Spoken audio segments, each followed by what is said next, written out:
បុរសកំឡោះទៅតែឆ្លងភពមកសម័យបុរាណស្រាប់តែឃើញស្នាមពណ៌ក្រហមនៅលើក្រែគេដឹងភ្លាមថារឿងកាលពីយប់មិញមិនមែនជាសបិនទេគូដណ្ដឹងរបស់ម្ចាស់រូបដើមនេះដើម្បីកុំឲ្យបានទៅរៀបការជាមួយកូនល្ងងត្រកូលចាំងនាងសុកចិត្តប្រគល់ខ្លួនឲ្យគេមុនហើយបំរុងថាក្រោយពេលហូបបាយដែលនៅសល់ក្នុងផ្ទះអស់នាងនឹងសម្លាប់ខ្លួនតាមក្រោយតែក្នុងនាមជាអ្នកដែលបានចូលមកក្នុងរាងកាយនេះគេមិនអាចឈោមមើលនឹងភ្នែកបានទេទើបគេសន្យាយ៉ាងម៉ឺងម៉ាត់ថានឹងមិនឲ្យត្រកូលចាំងដណ្ដើមនាងយកទៅបានឡើយតែពេលដឹងថាត្រកូលចាំងមានអំណាចធំធេងហើយខ្លួនឯងមិនអាចទល់បានគេដឹងថាមានតែការចូលបម្រើតបទេគឺជាផ្លូវតែមួយគត់ដោយប្រើចំណេះដឹងសម័យថ្មីគេនឹងអាចផ្លាស់ប្ដូរវាសនាបានថ្ងៃបន្ទាប់បុរសកំឡោះក៏ទៅកន្លែងជាងដែកបំណងចង់សួររកកន្លែងដែលគេរើសទាហាននឹកស្មានមិនដល់ស្រាប់តែមានមេកុំម្នាក់មកដល់គោលបំណងរបស់គេគឺមកកំងធ្វើអាវុធឲ្យកងទ័ពបុរសកំឡោះក៏ឆ្លៀតឱកាសស្នើសុំចូលបម្រើតបដែរចង់ចូលតបរេ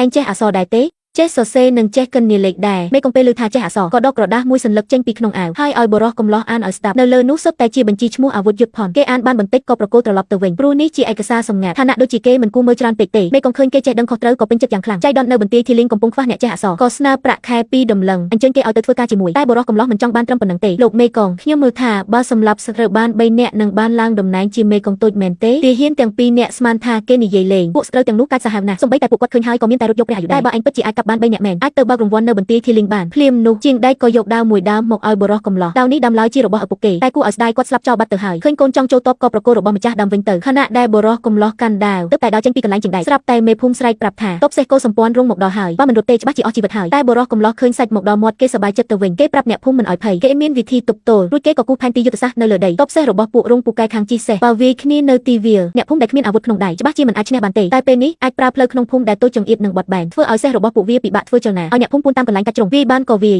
មិនបានរត់ពួនហើយគេនឹងរកឱកាសសម្លាប់ពួកវាយុទ្ធសាស្ត្រនេះដូចជាវិធីដែលគេប្រើដើម្បីឡោមព័ទ្ធចាប់ជ្រូកព្រៃអញ្ចឹងក្រោមការដឹកនាំរបស់គេទីបំផុតសម្លាប់បាន6នាក់អ្នកភូមិទាំងអស់សាទរនឹងសមត្ថភាពរបស់គេបន្ទាប់មកពេលដែលគេកំពុងតែឆែកឆេររករបស់ស្រាប់តែប្រទះឃើញបន្តោងរូបខ្លាមួយបងប្រុសអានឹងជាស្អីគេមិនដឹងដែរទុកសិនចុះដោយមិនដឹងថារបស់នេះនឹងជួយឲ្យគេបានឡើងធំបុរសកំឡោះក៏រៀបចំយកក្បាលពួកស្រូវទៅបើករង្វាន់ស្រាប់តែប៉ះជាមួយក្រុមទាហានមួយក្រុមឃើញពួកគាត់សម្លាប់ស្រូវបានច្រើនពួកវាគិតចង់ដណ្ដើមយកស្នាដៃយកទៅជូនមេកងនឹកស្មានមិនដល់ស្រាប់តែមានមេតបធំម្នាក់មកដល់ធ្វើឲ្យពួកទាហានខូចមិនហ៊ានធ្វើអ្វីផ្ដេសផ្ដាសមេតបធំថាទាហានខ្លាំងពូកែ6នាក់របស់ស្រូវត្រូវស្លាប់ក្រោមស្នាដៃរបស់អ្នករៀនសូត្រម្នាក់ហើយមិនមានអ្នកភូមិណារងរបួសសោះគាត់ភ្ញាក់ផ្អើលយ៉ាងខ្លាំងក៏សុំឲ្យបុរសកំឡោះបង្ហាញភស្តុតាងខ្លះគេក៏នឹកឃើញដល់បន្តោងរូបខ្លានោះគ្រាន់តែឃើញភ្លាមមេតបធំក៏គាំងល្អណាស់អាប្អូន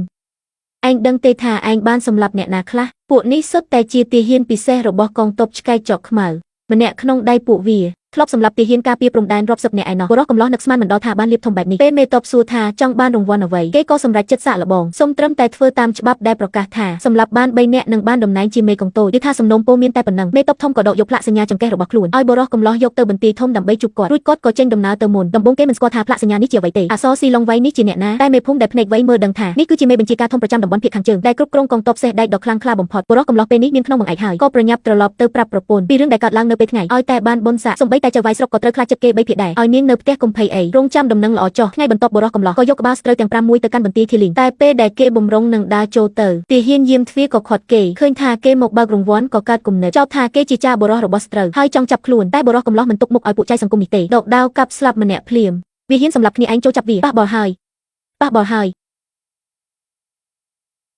បើកភ្នែកឆ្កែរបស់ពួកឯង